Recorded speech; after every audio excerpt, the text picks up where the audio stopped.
Hello everyone, I just came back to Tokyo. I spent 1 month in Europe. I traveled around with this single-use camera and I'm so excited to see how the photos look like. But firstly, I want to show you where did I buy this camera. So let's go.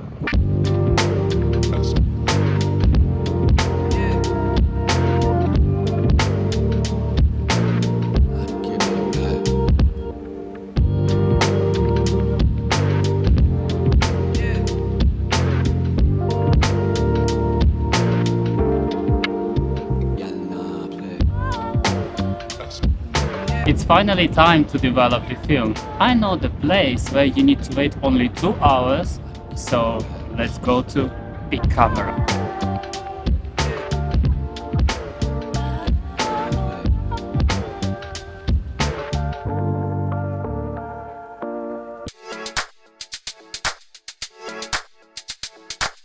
So it's time to reminisce about how the trip was.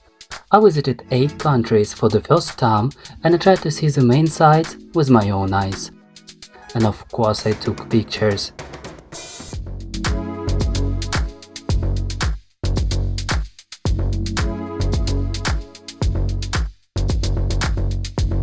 The first country I was lucky enough to visit was Norway. I saved a lot of places in my Google Maps, but to be honest, I didn't expect anything incredible from Oslo. Google recommends visiting museums, and taking a ferry around the fjords, but I loved it here. I think it's time to take the first photo. Just look at the well-kept streets, restored buildings, and really happy people. It's amazing.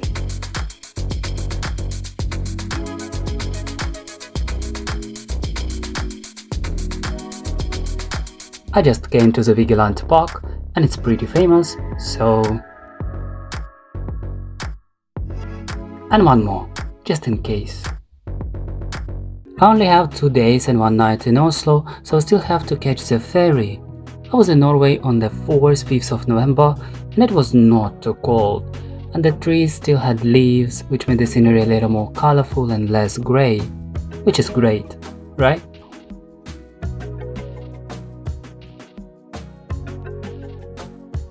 And finally, I decided to visit several museums. The first thing I did was visiting the Norwegian Museum of Cultural History. Oh, I know this church. And look at the photo. I didn't expect that. I still have some time to visit the Fram Museum before my flight.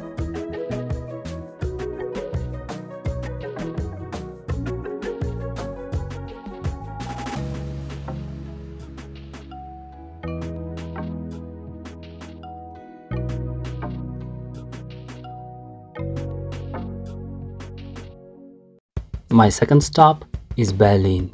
It's November 10 and it's my birthday. The best gift is your activity, so don't forget to like this video and subscribe to my channel. And I think you already understood that I started my walk by visiting the Berlin Wall. But the symbol of the city is the Berlin TV Tower, so I have no choice. Ohayo! Genki desu ka?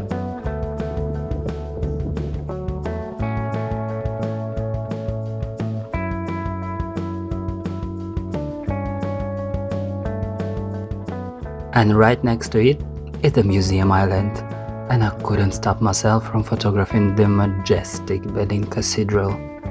This is the best photo so far, right?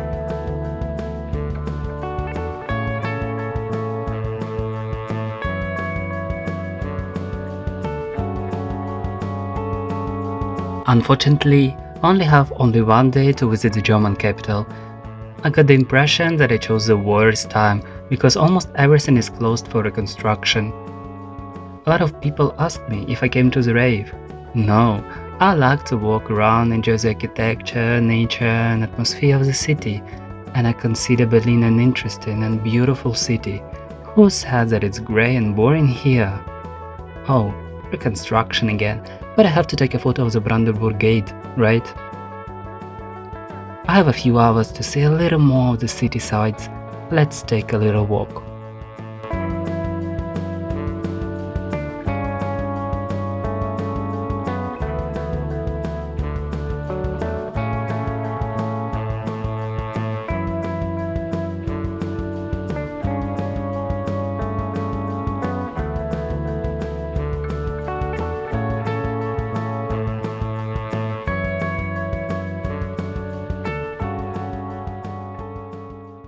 And now it's time to travel to the Netherlands. My plans include visiting Amsterdam, Den Haag, Rotterdam and Delft. I spent the first day in the national capital of Netherlands, and my friend said it was the first sunny day in a couple of weeks. What a lucky guy! It's very beautiful here. Everywhere smells of weeds, a lot of tourists, but the architecture is impressive. But I was especially impressed by Bahnhof.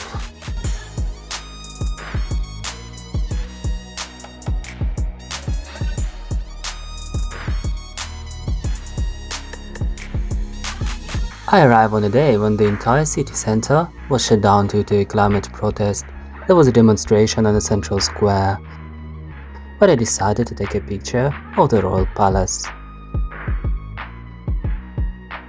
And when you walk the streets of Amsterdam for hours, it starts to seem boring and monotonous, but still beautiful. But it's difficult to choose such a canal which looks the most picturesque. Let it be this one.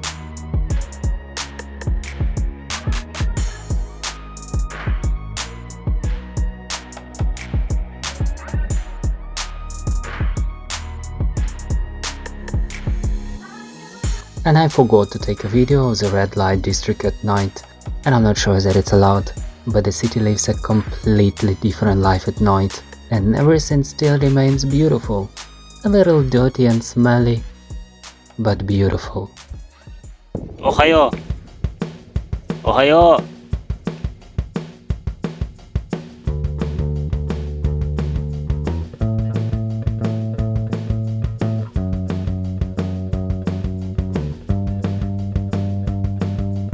I guess you understood that I'm in Den Haag. I didn't expect to see Chinatown because there are only 3 in Japan, and I had no idea how beautiful, big and important the city is. It is a political capital of the Netherlands. Almost all embassies are located here, and this palace is the workplace of the royal family. This is the Binnenhof, the Gothic castle and one of the oldest parliament buildings in the world still in use.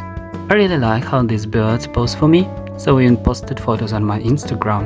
Don't forget to check and follow me. And I'm sure you know what that building is. The place where Putin and the entire ruling elite of so-called Russia will soon find themselves. Peace Palace, the International Court of Justice.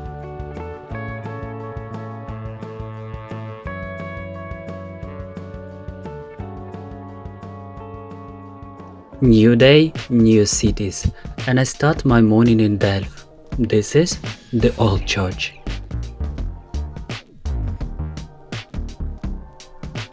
And this is the new church, the second highest in the Netherlands, after the Domitorosan in Utrecht. In fact, this city is not popular with tourists, although it's located between Den Haag and Rotterdam. Therefore, if you have the opportunity to stop by for a couple of hours, then definitely do it. This is one of the most beautiful central square I've ever seen in my life. And one more time, the Tower of New Church.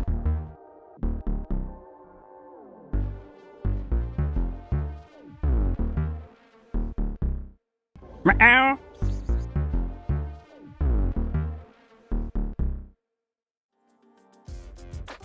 And the last stop in the Netherlands, a city with modern architecture, Rotterdam. The city was almost completely destroyed during the Second World War, so it's difficult to find old buildings here, and the emphasis is on the new, modern and unusual. Rotterdam is Europe's largest seaport. Let me show you the most interesting sides of the city.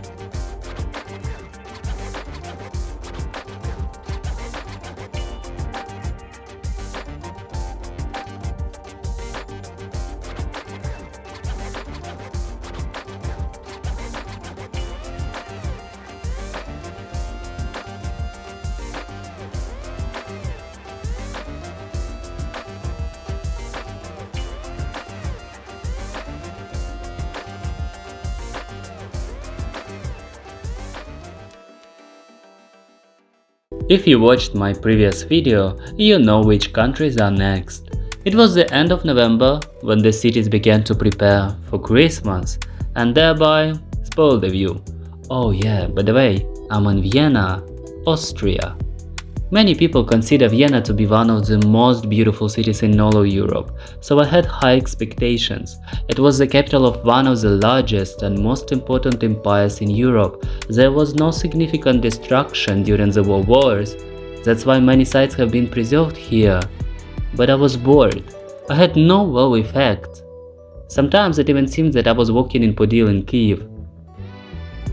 Of course I passed by Karlskirche, the Vienna Opera, Donnerfontein. I was even angry that I had not enough space to take a picture of the incredible St. Stephen's Cathedral. But you know what impressed me the most?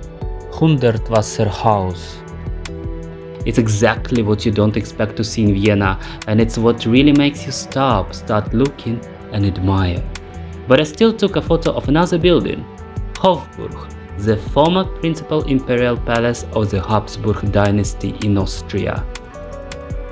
And I got the impression that all the most beautiful and most interesting sites are located along one street.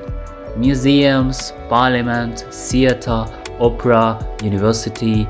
But I like the town hall the most. It's a pity that the Christmas decorations spoil the view. Oh yeah, I even had time to see Belvedere, this incredible church, and Schönbrunn in the morning, right before the trip to Bratislava.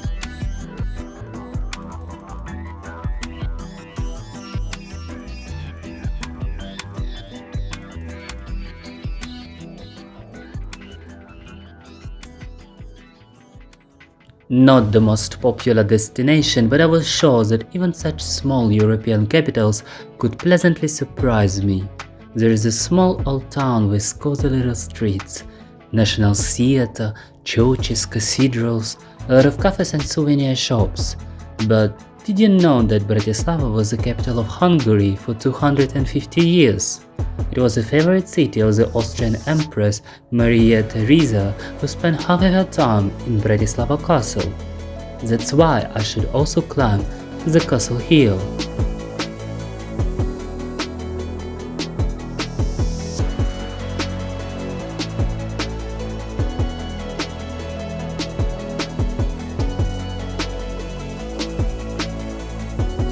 The best view of the city, right? And in the morning I managed to visit the Blue Church and see the new building, including a large shopping center, a new national theater, offices and residential buildings. Not bad for a city with a population like Shinjuku or Nakano wards.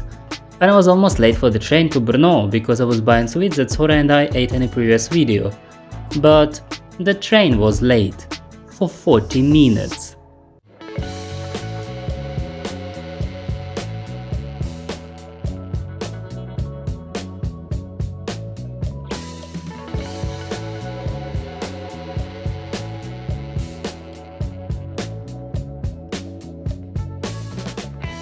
Brno. Have you ever heard about this city? The second largest city in the Czech Republic and the capital of the Moravian region. With approximately the same population as Bratislava, Brno feels larger and busier. A typical Central European city with beautiful buildings, churches on every second street, cafes and pubs, trams, and a castle on a hill.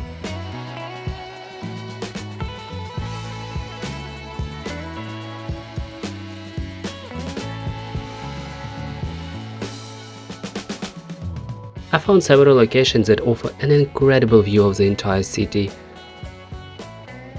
but the picture didn't turn out well. And here I am already at the main station. My next stop is Prague. I started my day by walking around Vyšehrad, a historic fort with Basilica of St. Peter and St. Paul, and the Vyšehrad Cemetery. The weather was just terrible. I could barely shoot these videos, and an hour later, the weather suddenly changed and the sun came out. I actually hate pigeons. They are rats with wings to me, but in this moment, they made the shoot more appealing.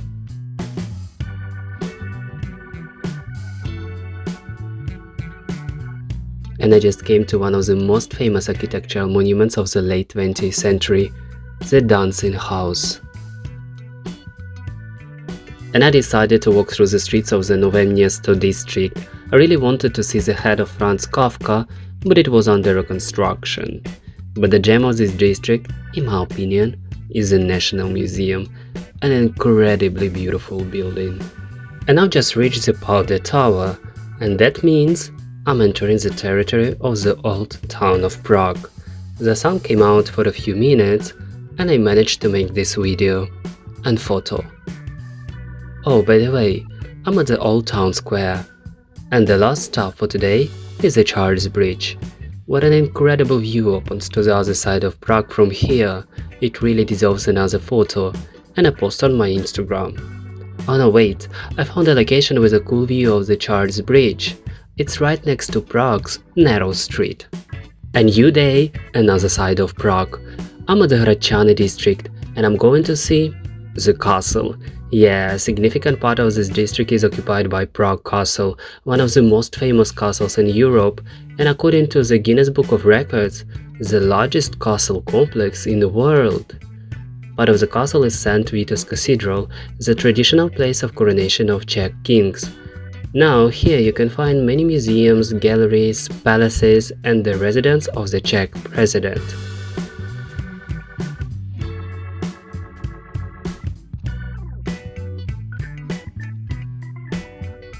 And one of the best views of the old and new town opens near the Strahov monastery. And again, the video is awesome. The photo is awful. And I still have some time to go to the Malastrana district. Important institutions of the state power are located here, both houses of the parliament, the government office, 3 ministries, and a lot of embassies. But I have a plane to the next country in a few hours, so I have to go to the airport.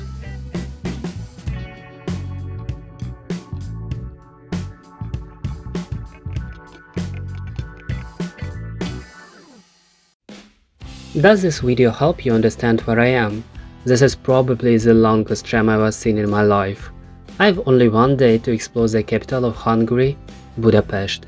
To be honest, I was not in a very good mood because the politicians of this country are probably the worst in all of Europe, but I still tried to visit the most important sites of the city, including the Central Synagogue, the Basilica of St. István, State Opera, etc.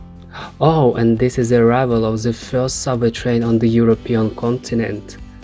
I decided to walk to the embankment of the Danube River to see this monument, and of course, the main attraction of the city, the Parliament building. This is a really cool building. It's a pity that mostly Russophiles and Ukrainophobes work there, but I know a location with a better view. Time to take the first photo. By the way, I'm already on the territory of Buda and heading to the fortress. The Matthias Church and the Fisherman's Bastion are located here on Holy Trinity Square. And a few hundred meters from here is the Buda Fortress, so I'm heading right to it. I think I found another cool location for photography.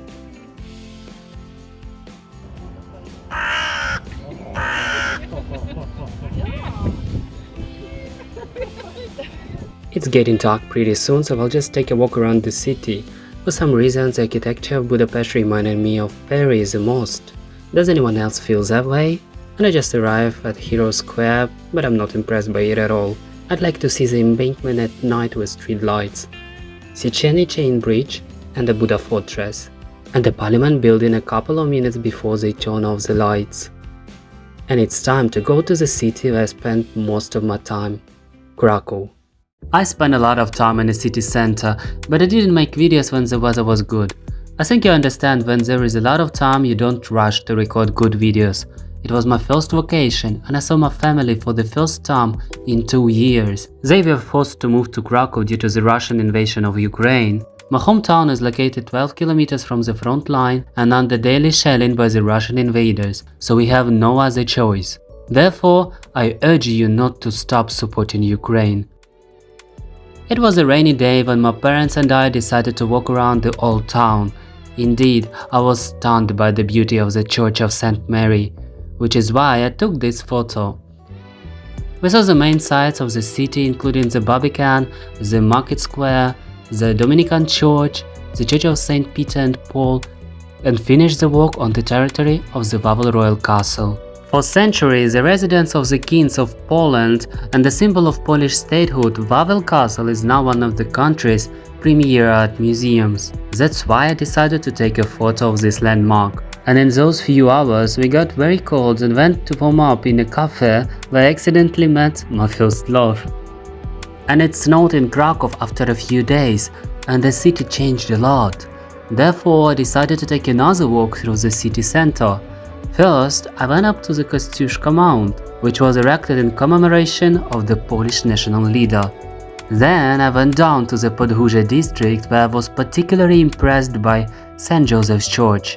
And having crossed the river by Bernatek's bridge, I found myself in the Kazimierz district. The unkept houses with a huge amount of graffiti caught my attention. A very strange area of the old town.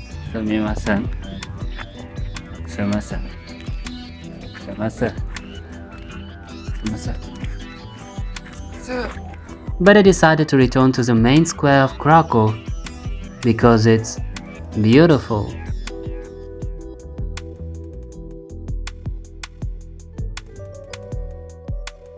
It was a really busy trip, but I had to take one last photo, and I took this photo in a city about which I plan to make the next video. Don't forget to subscribe so you don't miss out. I hope you enjoyed the video. See you. Bye bye.